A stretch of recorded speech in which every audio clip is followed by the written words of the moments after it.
Hello friends, in new video CSET Nahi Rukega series, we will see a very important but difficult topic, that is permutation and combination. It along with the probability is considered very tough, and it's quite possible that many of you may not understand the concepts, but I will try my best that at least one of the concept you all must learn.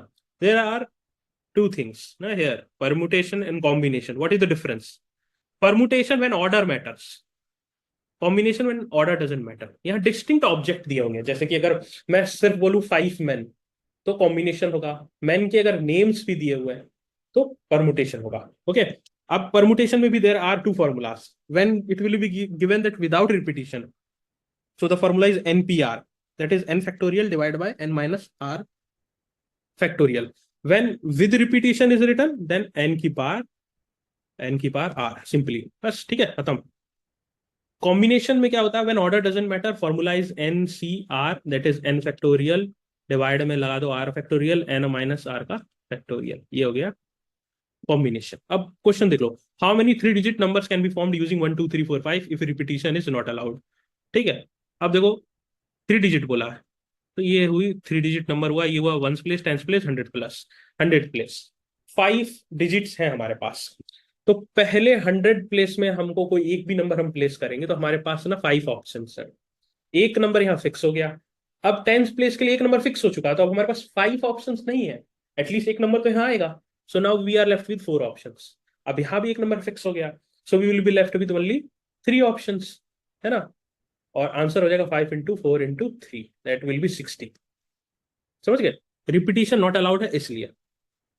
Repetition allowed होता तो कुछ नहीं है, 5 का cube कर देते, n की power r लगा देते, formula. That's very very easy. एक और क्वेश्चन देखते हैं. How many 3 letter words can be found from the letters ABCD if repetition is allowed. तब यहाँ पे ABCD 4 लेटर दिए हुए हैं, तो n equal to 4, r equal to 3. Answer हो जाएगा n to the power r, 4 का cube, that is 64.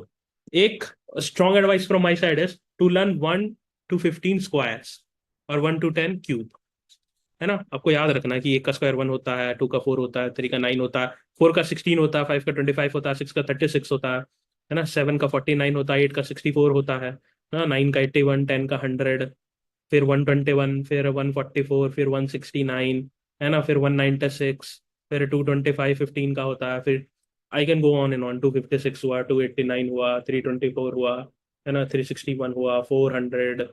Okay, so I can go on and on, 441, 484, 529, 576, ऐसे चलता जाता है ना, 625, 676, 729 में 30 तक तो एटलीस्ट मतलब है ना आपको. मतलब अगर एटमोस्ट बोल रहा हूँ, एटलीस्ट तो 1 to 15 याद होना चाहिए.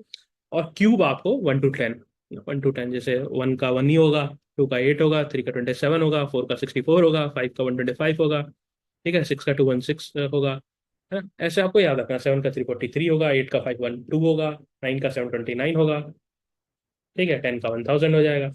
ऐसे आपको 10 तक याद रखना, ये बहुत यूजफुल है इन एट मेनी प्लेसेस. ये क्वेश्चन देखो, in how many different ways can the letter of the word Rajasthan be arranged. ठीक है, ये क्वेश्चन आपको करना है. इसमें देखो मैं आपको कॉन्सेप्ट समझा देता हूँ, कैलकुलेशंस में अभी नहीं जाएंगे. कॉन्सेप्ट ये है कि ऐसा कोई भी क्वेश्चन हो तो यू हैव टू सी कि कौन सा जो वर्ड है वो कितनी बार रिपीट हो रहा है. तो सिर्फ ए है जो रिपीट हो रहा है इसमें, है ना, 3 बार. बाकी जितने वर्ड्स हैं वो सिर्फ एक एक बार ही है. ठीक है, तो राजस्थान में 10 लेटर है, बाकी जो है वो एक एक बार है. ठीक है, ए 3 बार है. ओके, सो जो आंसर होगा ना वो होगा हमारा 10 फैक्टोरियल डिवाइड में 3 फैक्टोरियल, जो रिपीटिशन. सो कैसे डिफरेंट वेज में letter of the word Rajasthan भी अरेंज, ऐसा तो नहीं होगा ना कि हम अगर ए है, ठीक है, एक ए मान लो ए 7 है.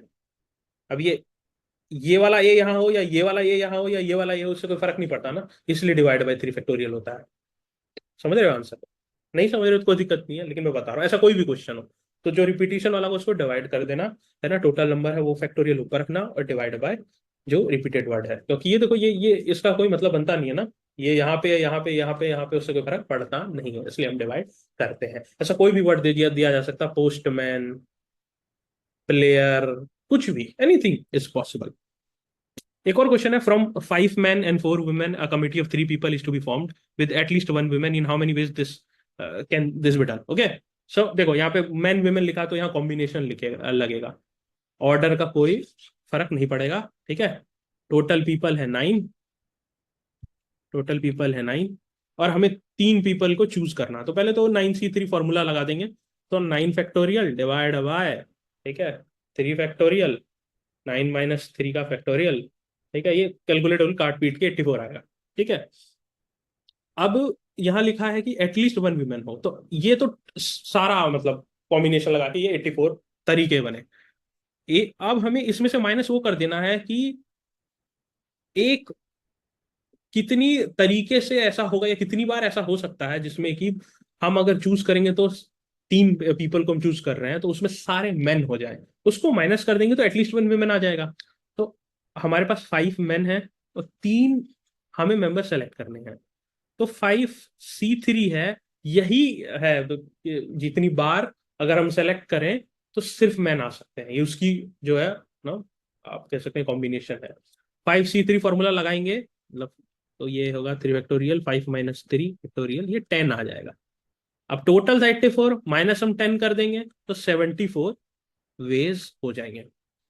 अब फिर से एक चीज रिवाइज कर लो, यूज परमुटेशन जब ऑर्डर मैटर करता, कॉम्बिनेशन जब ऑर्डर मैटर नहीं करता है, और रिपीटिशन अलाउड है कि नहीं है, इससे फॉर्मूला हमारा है वो चेंज हो जाएगा। आई होप थोड़ा बहुत तो समथिंग तो even people who don't have any background would have understood, I hope. नहीं आया तो कोई बात नहीं है ना, we have so many other units from where we can score and pass. Okay, thank you very much, take care, best.